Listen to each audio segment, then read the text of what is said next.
تو یہ ہر ایک بات، ہر ایک صحیفہ جو خدا کے الہام سے ہے، لوگوں کو شاید سمجھ نہیں آتی، اس لیے وہ اس کی تحریف کی بات کرتے ہیں، لیکن یاد رکھیں کہ یہ خدا کا کلام ہے، یہ خدا کا سانس ہے جو کبھی جو ہے وہ ختم نہیں ہو سکتا، فنا نہیں ہو سکتا، اور یہ لا تبدیل ہے، لا فانی ہے، لا ثانی خدا کا کلام ہے۔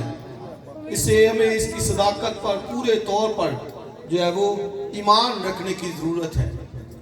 موسیٰ نبی وہاں پر جب گیا تو اس نے پھر یہ کتاب 10 قبیلوں کے وہ سامنے رکھتے ہوئے لکھی، لیکن یاد رکھیں کہ نہ صرف اس نے ان 10 قبیلوں کو، بلکہ اس دور میں جو دوسری اقوام تھی، جیسے مواب کا وہ ذکر کرتا ہے، مصر کا ذکر کرتا ہے، ادوم کا ذکر کرتا ہے، دمشق کا ذکر کرتا ہے جس کا مطلب اسور کے خلاف، اس نے پڑوسی قوموں کی عدالت کے بارے میں بھی کلام جو ہے وہ کلام بند فرمایا۔ اور آپ دیکھیے کہ اگر ابتدائی ابواب پڑھیں گے تو وہاں پر آپ کو لکھا ملے گا کہ دمشق کے 3 بلکہ 4 گناہوں کے باعث میں اس کو یہ سزا دوں گا، تو آپ کو یہ پہلے ابواب کے اندر جو ہے وہ ملے گا۔ تو اس نے مطلب ہے کہ دوسری اقوام کے لیے بھی خدا کا کلام جو ہے وہ بیان کیا ہے، نہ صرف ان کے لیے بلکہ جو ہے وہ بنی اسرائیل کے لیے اس نے خدا کا کلام، کہ خدا کی طرف سے کیا پیغام جو ہے وہ ملتا ہے۔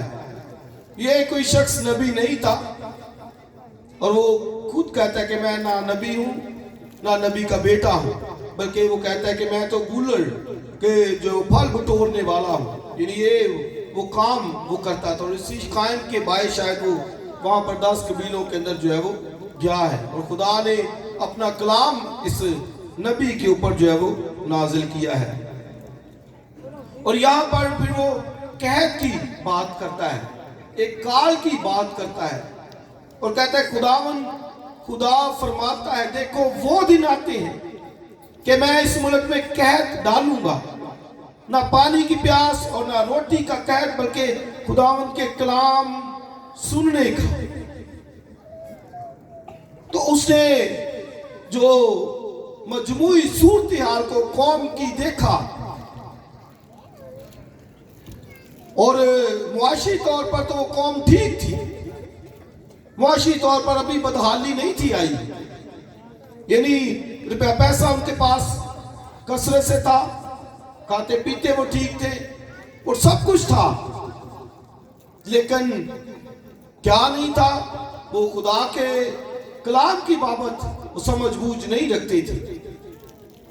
اس لیے خدا کہتا ہے کہ اب میں ان دنوں کے بعد ایک اور قحط ڈالوں گا، اور قحط کیا ہوگا؟ خدا کے کلام کا قحط۔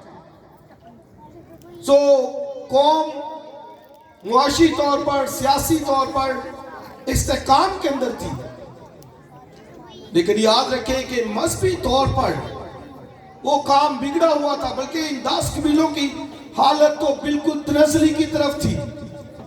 انہوں نے اپنے بت بنا لیے تھے دان کے اندر، بیت سبا کے اندر، اور انہوں نے اپنا سسٹم ایک بنا لیا تھا، یہوہ خدا کو چھوڑ دیا تھا، وہ یہوہ خدا کی عبادت نہیں تھے کر رہے، اور وہ انہوں نے اپنے بت بنا لیے اور وہ ان کی عبادت کر رہے تھے۔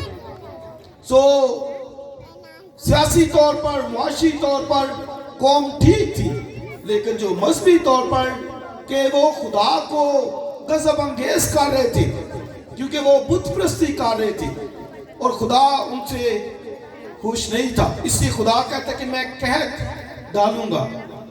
آئیے ذرا ہم چوتھے باب کی چند آیتیں ذرا دیکھیے،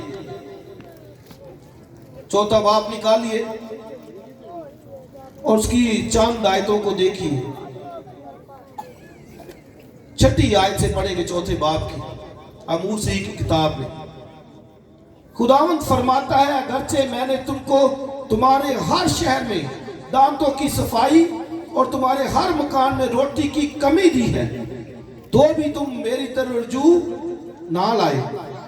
تو آپ دیکھیں خدا کہتا ہے کہ میں نے تمہارے ہر شہر میں، یعنی 10 قبیلوں کے اندر جتنے شہر تھے سب شہروں میں، چونکہ وہ خدا سے دور تھے، پھر خدا نے کیا کہا، اس نے دانتوں کی صفائی، کیا مطلب ہے، اکثر ہم جب گوشت کھاتے ہیں، بڑا گوشت کھاتے ہیں، چکن کھاتے ہیں، تو وہ دانتوں کے اندر پھنس جاتا ہے، تو دانتوں کی صفائی مراد ہے کہ اب ان کو کھانے کے لیے نہ چکن ملتا ہے اور نہ بڑا گوشت، یہاں تک نوبت جو ہے وہ آ چکی ہے۔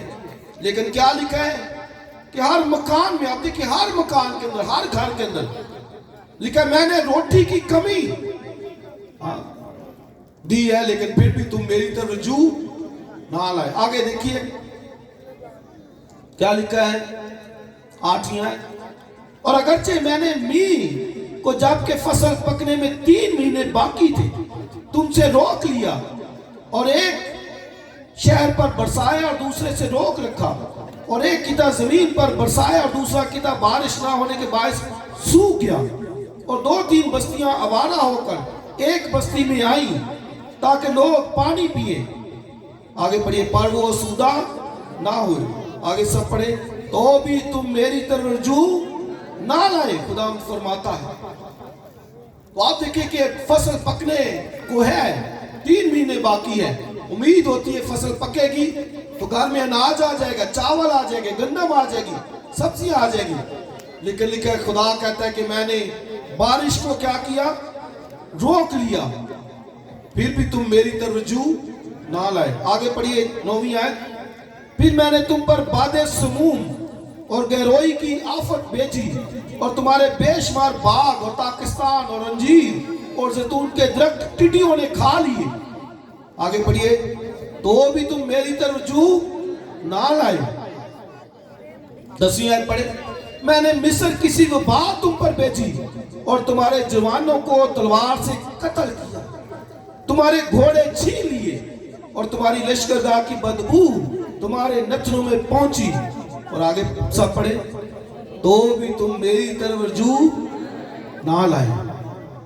میں نے تم میں سے بعض کو الٹ دیا جیسے خدا نے سدوم اور عمورہ کو الٹ دیا ہے، اور تم اس لکڑی کی مانند ہوئے جو آگ سے نکالی جائے۔ اور آگے سب پڑھے، تو بھی تم میری طرف رجوع نہ لائے۔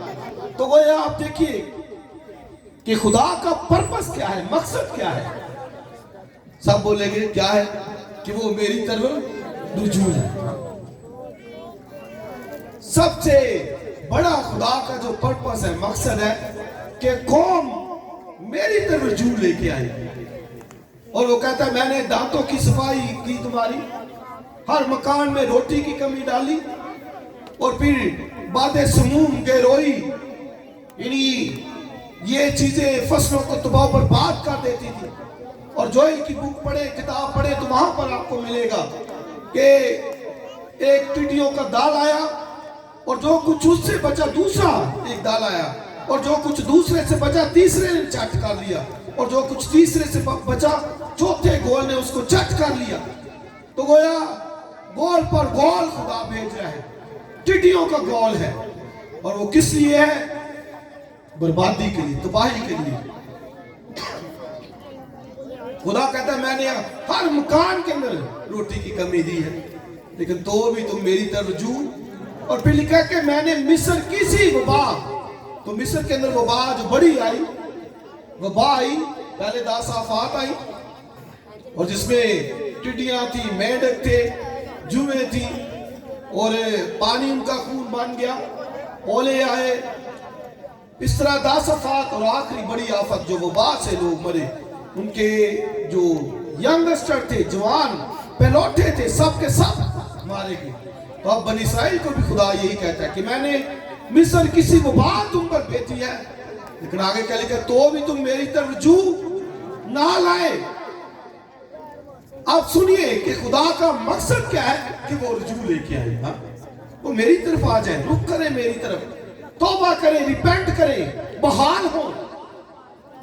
کیوں خدا آفت پر آفت، آفت پر آفت بھیج رہا ہے، وہ میری طرف رجوع لائیں۔ اسے یاد رکھیں کہ جب گھر کے اندر کبھی ایسا ماحول ہو، جب آپ سمجھتی ہو کہ بیماری پر بیماری، دکھ پر دکھ ہے، مشکل پر مشکل ہے، تو یاد رکھیں کہ خدا آپ سے چاہتا ہے کہ آپ اس کی طرف رجوع لے کے آپ بحال ہو. یاد کر کے تو کہاں سے گرا ہے. اور ہم کیا کہتے ہیں؟ وہ نکلتے جاتے. خدا چاہتا ہے کہ بحال ہو، رجوع لے کے آئے، اور وہ رجوع نہیں لے کے آ رہے. اور یاد رکھے کہ خدا قوم جب گناہ کرتی تھی، بدکاری کرتی تھی، خدا سے دور ہوتی تھی، تو 4 خدا کے ہتھیار تھے جن سے خدا ان کے ساتھ پیش آتا تھا، جس میں کال ہے، دوسرا تلوار ہے، اور تیسرا وبا ہے، اور پھر جنگلی درندے. یہ 4 یوں سمجھے کہ خدا کے ویپن تھے کہ اگر کوئی ٹھیک نہیں ہوتا تو پھر خدا کال بھیجتا ہے، تلوار سے مارتا ہے، اور پھر جنگلی درندوں سے، یعنی مطلب غیر اقوام سے ان کو ذلیل اور رسوا کرتا ہے. جیسے بابل ان کو اسیر کر کے لے گیا، اور 10 قبیلوں کو تو اسور اسیر کر کے لے گیا، 722 کا نہیں. اور پھر تتر پتر اس وقت کے، اس کے بعد کبھی یہ اکٹھے نہیں ہو سکے. یہ 10 قبیلے، سوری 2 تو واپس آ گئے باہر، لیکن یہ 10 قبیلے اس کے بعد کبھی واپس نہیں آئے، بحال نہیں ہوئے. تو یہ یاد رکھی کہ خدا کے ہتھیار کال، وبا، تلوار، جنگلی درندے. اور خدا یرمیہ کی کتاب پڑھیے، اور وہاں پر خدا کہتا ہے کہ میں کال سے ماروں گا، وبا سے ماروں گا، جنگلی درندوں سے. اور درندوں سے بعد بابل کی حکومت کو کہا گیا ہے کہ خدا ان کو اس پر جو ہے وہ چڑھا لائے گا.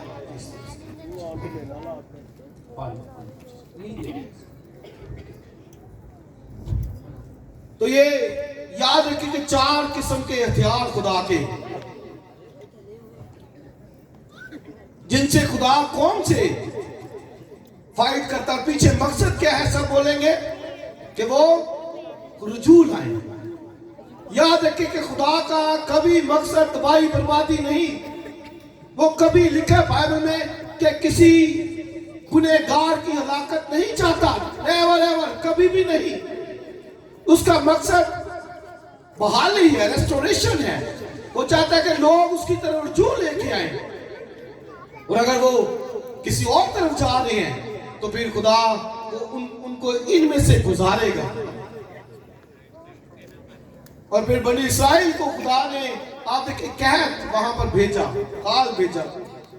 یرمیہ کے پیریڈ کے اندر اتنا سخت کال تھا. بائبل پڑھے نوح کی کتاب کے اندر آپ کو ملے گا، لکھا ہے کہ رحم دل عورتوں نے اپنے بچوں کو پکایا. کیوں؟ کیونکہ قحط سخت ہوتا جاتا تھا. شہر سارا ایسے گھیر لیا جاتا تھا، اور آہستہ آہستہ پھر اندر سے چیزیں ختم ہونا شروع ہو جاتی تھیں. اور جب آپ دیکھیں کہ سالوں تک قحط ہو تو اندر سب کچھ ختم ہو جاتا ہے، کھانے پینے کی چیزیں. اور اسرائیل کے ساتھ یہی ہوا. جب سب کچھ ختم ہو گیا تو بائبل میں لکھا کہ رحم دل عورتوں نے اپنے بچوں کو پکایا. اتنا اس قدر یہ پیک پر بات تھی. اور آپ بار 26 باب اگر آپ پڑھیں، اگر آپ گھر جا کے پڑھیں اس باب کو، تو میں آپ کو بتاتا ہوں کہ آپ کے رونگٹے کھڑے ہو جائیں گے اگر آپ پڑھیں اس باب. خدا کہتا ہے کہ اگر تم نہیں باز آؤ گے تو میں 7 گنا زیادہ سزا دوں گا. پھر بھی باز نہ ہوگے تو 14 گنا، پھر بھی باز نہ ہوگے تو 21 گنا. یعنی یہ سزا بڑھتی جائے گی. اور آخر میں کیا لکھا ہے؟ آخر میں لکھا اگر تم پھر بھی باز نہ آئے تو تم اپنے بچے تمہیں پکانے پڑیں گے، کھانے پڑیں گے. یعنی سب سے ٹاپ کے اوپر. تو خدا کا مقصد تو بحالی ہے، لیکن اب وہ سدھر نہیں رہے، وہ خدا سے دور اور طرح سے. تو یہاں پر بھی حالت کچھ ایسی ہی ہے. 10 قبیلوں کے اندر معاشی خوشحالی ہے، پیسہ ہے، ٹھیک حالات چل رہے ہیں، اور وہ کہتے ہیں سب کچھ ٹھیک ہے.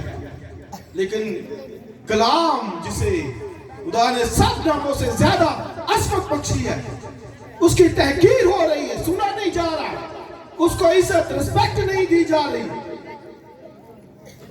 اور پھر خدا کہتا ہے کہ اب میں کال ایک قحط بھیجوں گا. دوبارہ سے اس آیت کو پڑھے ذرا، 8ویں باب کی 11ویں آیت.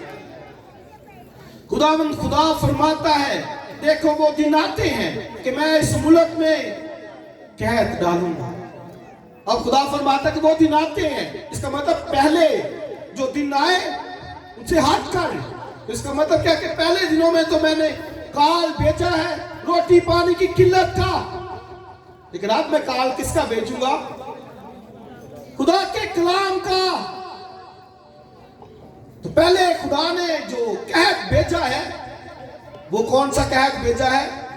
روٹی پانی کی قلت کا، وہ قحط ہے. اب کیا ہے؟ خدا کہتا ہے خدا فرماتا ہے دیکھ وہ دن آتے ہیں کہ میں ایک قحط بھیجوں گا. اور وہ قحط کیا ہوگا؟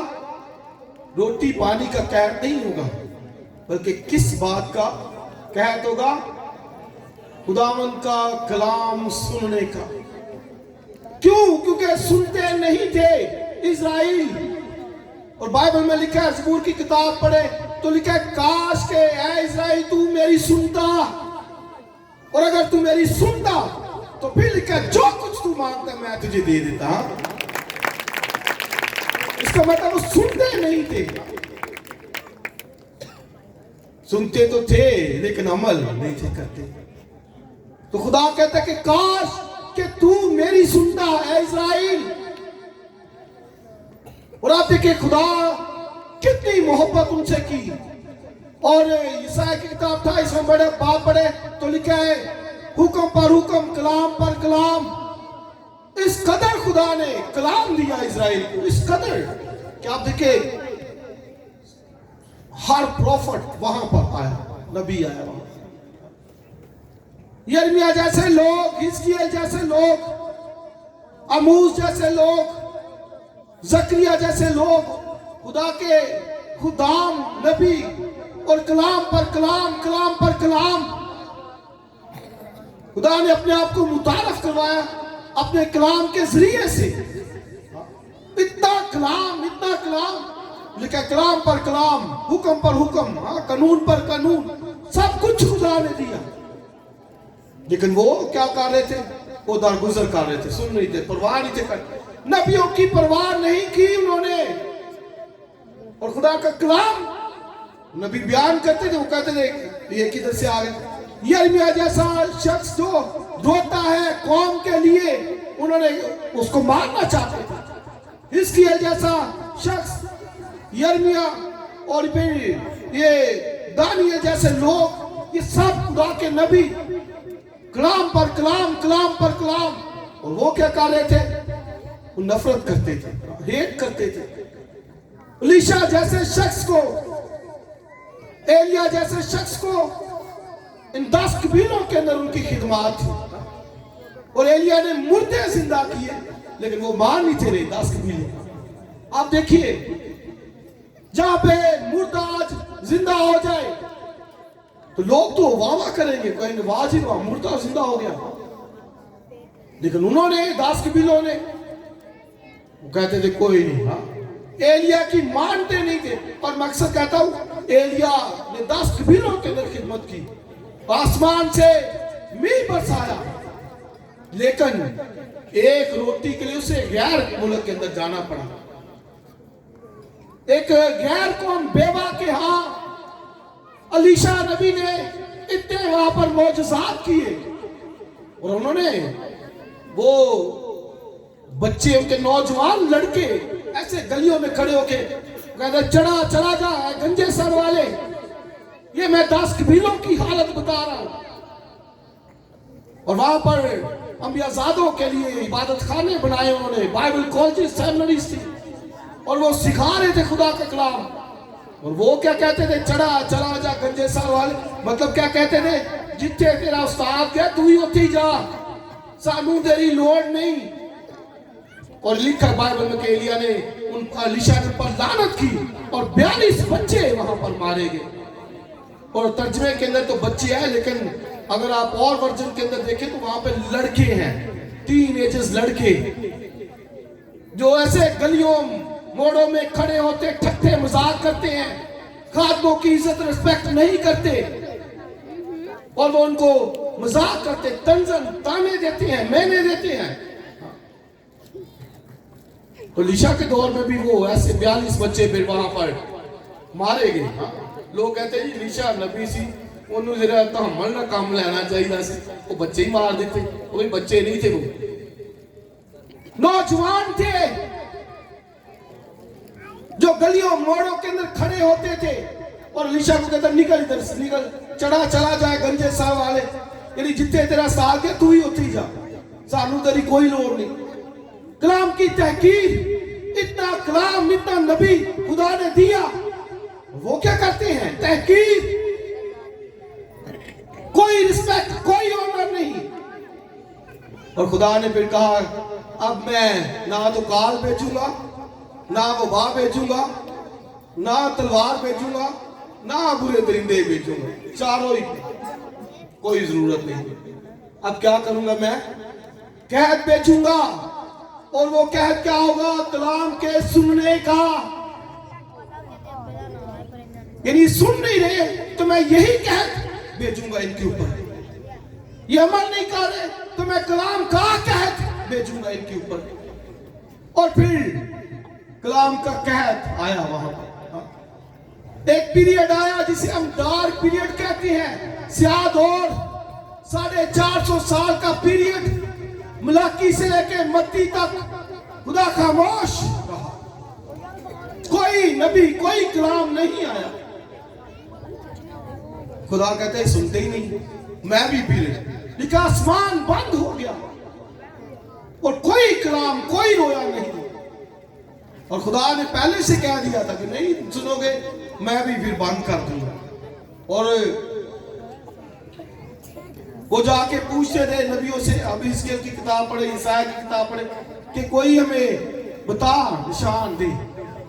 وہ کہتے تھے کوئی ہمارے پاس کوئی شریعت نہیں. وہ بائبل نے کہا کہ مصلحت قائم کے لب سے جاتی رہی. حالانکہ بائبل میں کہا مصلحت قائم کے لب پر محفوظ ہوتی ہے. ایک پریسٹ، ایک کاہن، خادم کلام سے مأمور ہوتا ہے، اس کے لبوں کے اوپر کلام ہوتا ہے. اور اب کیا ہے؟ لیکن مصلحت جاتی رہی، کلام جاتا رہا. وہ پشمین اوڑھتے ہیں، نبی چادر اوڑھتے ہیں کہ کلام آئے، لیکن کلام نہیں آ رہا. لوگ پوچھنے آتے ہیں کہ اس کا کیا مطلب ہے، یہ کیا ہوگا، لیکن وہ کہتے ہیں کہ ہمیں کچھ معلوم نہیں. وجہ کیا؟ کہ کلام سننے کا قحط، اور خدا نے بند کر دیا اپنا کلام. اور آپ دیکھیں کہ قحط جب آئے تو پھر کیا ویرانی ہوتی ہے. اور آپ نوح کی کتاب پڑھ لیں، کیا ویرانی. اسرائیل کے لکھا وہ جو مونگے سے زیادہ سرخ تھے، اتنا ان کا کلر فیئر تھا، چہرے کا خوبصورت نوجوان، ناز پروردہ، ناسوں سے پلے ہوئے. لیکن بائبل میں کہہ رہا گلیوں میں ایسے پھرتے ہیں پہچانے نہیں جاتے. ان کے رنگ سڑے ہوئے ہیں، کوئی فیئرنس نہیں ہے. کیوں؟ کیونکہ روٹی نہیں مل رہی، پانی نہیں مل رہا، اور وہ پہچانے نہیں جا رہے. تو یہ کال کا انجام ہوتا ہے. تو آپ دیکھیں کہ اگر خدا کے کلام کے سننے کا کال ہو تو پھر کیا انجام ہوگا. گھروں کی حالت دیکھیے، معاشرے کی حالت دیکھیے، کلیسیا کی حالت دیکھیے، ملکی سطح پر دیکھیے. اور اگر کوئی کلام نہیں سن رہا، اور لکھا ہے سننے کا قحط. کئی کہتے کلام اٹھایا لے جائے گا، اٹھا نہیں لیا جائے گا، کلام رہے گا. کلام تو اینڈ ٹائم پر بھی، جب مسیح نے آنا ہے وہاں پر بھی ہوگا، لیکن سننے کا قحط ہوگا. لوگ سننا پسند نہیں کریں گے، ان کو برا لگے گا. کلام مسیح جب منادی کرتا کہتے یہ تو کلام ناگوار ہے، اسے کون سن سکتا ہے. مسیح کی باتیں، پطرس کہتا ہے زندگی کی باتیں تیرے پاس ہیں، اور وہ کہتے ناگوار کلام، یہ ہمیں اچھا نہیں لگتا، ہمارے کھانوں کو بھلا نہیں لگتا. کہتے ناگوار کلام. پطرس کہتا ہے